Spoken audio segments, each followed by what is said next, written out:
হচ্ছে চালান, বুঝেন না? আমার বাপের জমি বিক্রি করে আপনার সাত ভাই বোনদের মৃত্যু সাজাইয়া বেচারা কেমন বেড়ে, বুঝেন না?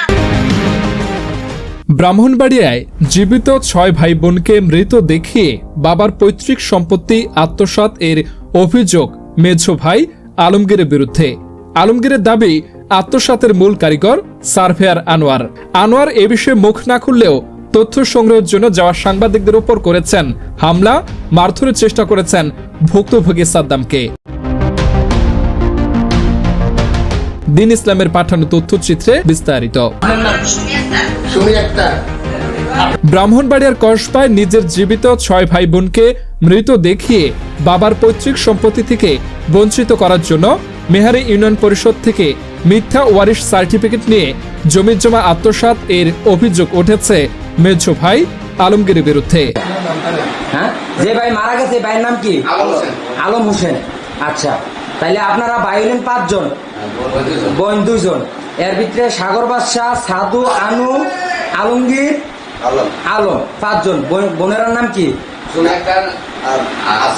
আসিয়া আক্তার। অনুসন্ধান বলছে, ব্রাহ্মণবাড়িয়ার কসবার মেহারি ইউনিয়নের সিমরাইল গ্রামের বাসিন্দা মৃত মোহরম আলীর 5 ছেলে 2 মেয়ে জাকির হোসেন, আলমগীর, আলম হোসেন, আনোয়ার হোসেন, সাদ্দাম হোসেন, সুমি আক্তার ও আসিয়া আক্তার সবাই জীবিত থাকলেও তাদের মেঝ ভাই আলমগীর তার বউ নূর নাহারের প্ররোচনায় বাকি ভাই বোনদের বাদ দিয়ে 2022 সালের জানুয়ারি 20 তারিখ কসবা থানার মেহারি ইউনিয়নের চেয়ারম্যান মোশাররফ হোসেন মোরশেদের কাছ থেকে ওয়ারিশান সার্টিফিকেট গ্রহণ করে পিতার 36 শতক পৈতৃক সম্পত্তি বিক্রি করেন একই এলাকার মৃত হিকিমের ছেলে আনোয়ার ও মৃত মোতালিম এর ছেলে আক্তারের কাছে। এই ঘটনা জানাজানি হলে ব্রাহ্মণবাড়িয়া চিফ জুডিশিয়াল আদালতে আনোয়ারকে আসামি করে একটি মামলা দায়ের করেন তার ভাইরা। পরবর্তীতে আক্তার জাল জালিয়াতি ধরতে পেরে ক্রয়কৃত সম্পত্তি 4 দিনের মাথায় ফেরত দেন আলমগীরের বড় ভাই জাকির হোসেনকে। যদিও আলমগীরের বউ নূর নাহার ওয়ারিশান সার্টিফিকেট জালের বিষয়ে তারা কিছুই জানেন না উল্লেখ করে বলেন, তাদের অগোচরে মূলত মৃত হেকিমের ছেলে সার্ভেয়ার আনোয়ার জাল জালিয়াতি করে সার্টিফিকেটটি তৈরি করে তাদের সম্পত্তি লিখে দেন। কাগজপত্র করছে, মৃত্যুর ব্যাপারে আমি এই ব্যাপারে জানি না। এরা যে মৃত্যু বানাইছে, মৃত্যু করছে কারে কারে? সাদ্দাম, আনোয়ার, জাকির হোসেন, তারপরে আসিয়া, নাজমা, এই 5 জন। এদিকে জাল জালিয়াতির মাধ্যমে ভুয়া ওয়ারিশান সার্টিফিকেট তৈরি করে জমি ক্রয়ের কারিগর আলমগীর আনোয়ারের বউ নূর নাহারের এমন অভিযোগের সত্যতা জানতে প্রতিবেদক কসবার মেহারি ইউনিয়নের সিমরাইল গ্রামের পুরাতন বাজারের আনোয়ারের অফিসে উপস্থিত হলে তিনি কোনো প্রকার বক্তব্য না দিয়ে সাংবাদিক শাহাদত হোসেন রাসেল ও সাংবাদিক দিন ইসলামের উপর 10-12 লোকজন নিয়ে হামলা চালান। এই সময় তারা সাংবাদিকদের বিভিন্ন যন্ত্রাংশ ভাঙচুর করেন।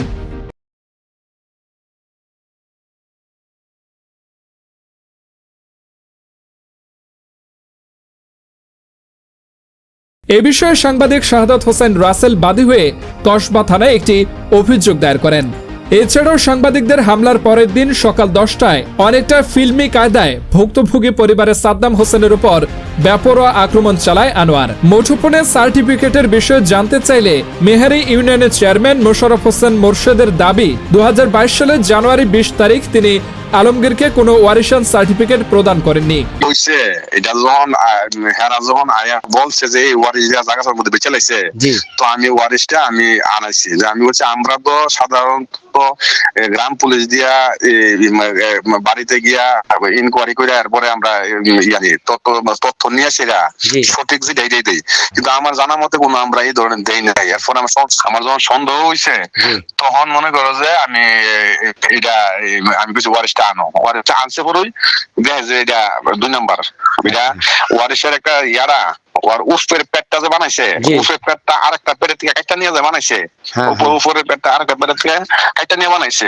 এটা সরাসরি ধরা যায় যে ও আরেকটা থেকে কাটটাই না যে আপনি সাক্ষ্যটা এনে বসাইছে। আচ্ছা রাখো, আমি ফোন দিয়েছি, পরে ফোন দিব। তিনি 2023 সালের 5 ফেব্রুয়ারি মৃত মোহরম আলীর 5 ছেলে ও 2 মেয়ের নাম উল্লেখ করে একটি ওয়ারিশান সার্টিফিকেট প্রদান করেন, যেটিতে স্থানীয় ওয়ার্ড মেম্বার জাহাঙ্গীরের স্বাক্ষরও রয়েছে। অনুসন্ধান বলছে 2022 সালের জানুয়ারি 20 তারিখ আলমগীরের ওয়ারিশান সার্টিফিকেটটিতে মৃত হেকিমের ছেলে সার্ভেয়ার আনোয়ার জাল জালিয়াতি করে তৈরি করেন, মূলত নিহর আলমগীরের অগোচরে। হয়েছে চালাক, বুঝেন না? আমার বাপের জমি বিক্রি করে আপনার সাত ভাই বোনদের মৃত্যু সাজাইয়া বেঁচে আছে কেমন বেড়ি, বুঝেন না? এদিকে চেয়ারম্যান মোশাররফ হোসেন মোরশেদের স্বাক্ষর জালিয়াতি করা ওয়ারিশান সার্টিফিকেটের বিষয়ে তিনি দোষীদের বিরুদ্ধে অভিযোগ কসবা থানায় করেছেন বলে তথ্য রয়েছে। অনুসন্ধান বলছে মৃত মোহরম আলী 5 একর 53% সম্পত্তি রেখে মারা যান। তার রেখে যাওয়া সম্পত্তি পরবর্তীতে 2014 সালের 25 জুন সব ভাই বোন ও স্থানীয় গণ্যমান্য ব্যক্তিবর্গের উপস্থিতিতে পারিবারিক আপোষ বন্টননামা মূলে সব ভাই বোনদের মাঝে বন্টন করা হয়। কারণ কি? কারণ বলতে আমাদের জমি আনোয়ার হকিমের পুত আনোয়ার জালিয়াতি করে নিজের নামে লিখে নিয়েছে। আচ্ছা, তাই জন্য সাংবাদিক এসে ওরে জিজ্ঞাসা করার পর সাংবাদিক ধরাই দিছে। আজ সকাল 10টা বাজে আমি বাজারে গেছি, ওর অফিসের সামনে বাজার যাওয়ার পরে ও চাষটুলে ধরে আমারে মাইরা দিছে, মাইরা আমার দৌড়াইয়া ওর বাতিজার ও দাওমাউলে দৌড়াই আমার বাড়ি। যদিও আলমগীরের স্ত্রী নূরনাহার বন্টনের বিষয়টি অস্বীকার করে বলেন, আমার শ্বশুরের রেখে যাওয়া সম্পত্তির ন্যায্য হিস্সা বুঝে পাননি। জাকির হোসেন সহ অপরাপর ভাই বোনদের দাবি আলমগীরকে তার ন্যায্য হিসাব বুঝিয়ে দিয়েছেন তারা। তাদের দাবি উল্টো আলমগীর তাদের মৃত দেখিয়ে পিতার সম্পত্তির বিক্রি করেন। তাদের আরও দাবি সঠিক তদন্তের মাধ্যমে মিথ্যা ওয়ারিশ সার্টিফিকেট তৈরির মাধ্যমে বিক্রি করা বাবার পৈতৃক সম্পত্তি ফিরিয়ে পাওয়ার। আপনার ওই ভাইকে জিজ্ঞেস করেন নাই? আমার ভাই তো মনে করেন অত বেশি জ্ঞান, আমার ভাই হয়েছে চালাক, বুঝেন না? আমার বাপের জমি বিক্রি করে আপনার সাত ভাই বোনদের মৃত্যু সাজাইয়া বেঁচে আছে কেমন বেড়ি, বুঝেন না আপনারা? আমার ভাই তো একদম ভাইয়া, আপনার ভাই কিছু বুঝে না। ঠিক আছে, আপনাকে আমার ভাই বুঝতে